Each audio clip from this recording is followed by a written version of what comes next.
बिस्मिल्लाहिर्रहमानिर्रहीम। अस्सलामु अलैकुम। पेश खिदमत है बनी इसराइल के दो भाइयों का वाक़या।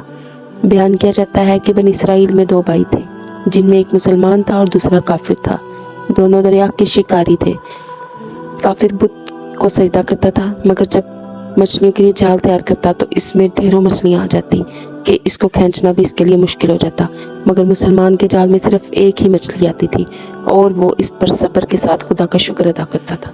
इत्तफाकन एक रोज़ इस मुसलमान की बीवी अपने मकान की छत पर गई तो इसकी नज़र काफिर की बीवी पर पड़ी, जो ज़ेवर और बेहतरीन लिबास से रास्ता थी। ये देखकर इस मुसलमान की बीवी के दिल में वसवसा पैदा हुआ कि काश मैं भी ऐसी ही होती।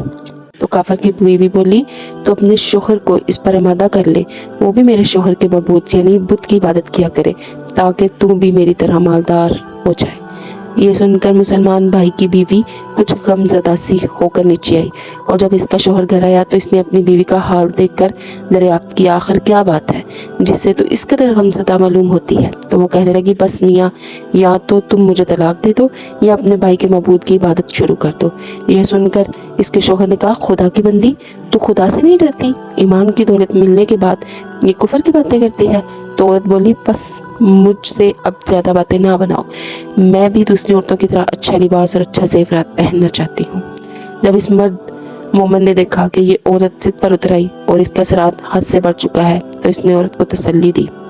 कहा, अच्छा घबराने की ज़रूरत नहीं है, मैं कल से कारीगरों और मजदूरों में जाकर मेहनत करके तुझे रोज़ाना 2 दिरहम देता रहूँगा, तो इससे अपने हालात दुरुस्त कर लेना।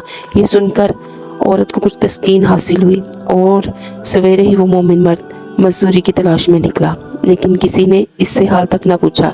ये देखकर वो दरिया के किनारे पहुंचा और शाम तक अल्लाह की इबादत में मसरूफ़ रहकर रात को जब घर आया तो बीवी ने दरियाफ्त किया, आज तुम कहाँ थे?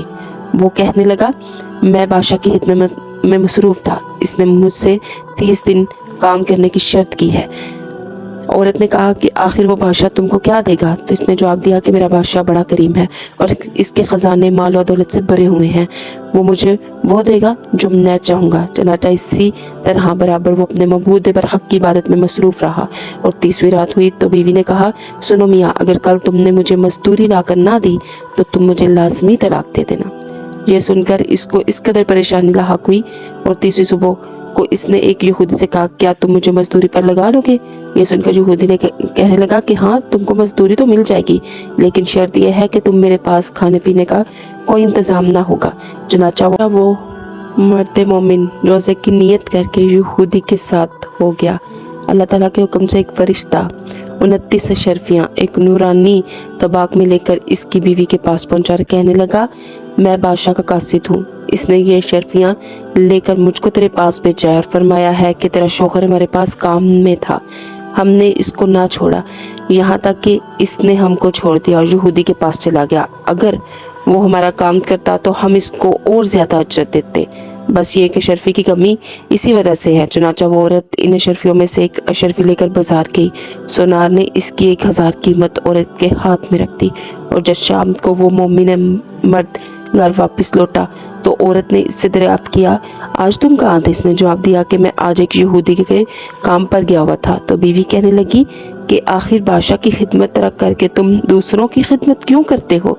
फिर इसको शर्फियों का वाक़या सुनाया, जिसको सुनकर वो मोमिन रोते रोते बेहोश हो गया। और जब इसको होश आया तो बीवी से कहने लगा, अफसोस कि मैं बादशाह दो जहां की खिदमत का हक अपने ऊपर लाजिम ना किया। इसके बाद इस शख्स ने औरत को छोड़ दिया और पहाड़ों पर चला गया, जहां खुदा की इबादत में मसरूफ़ रहकर इसका इंतकाल हो गया। अल्लाह ताला हम सब पर अपना रहम फरमाए, आमीन।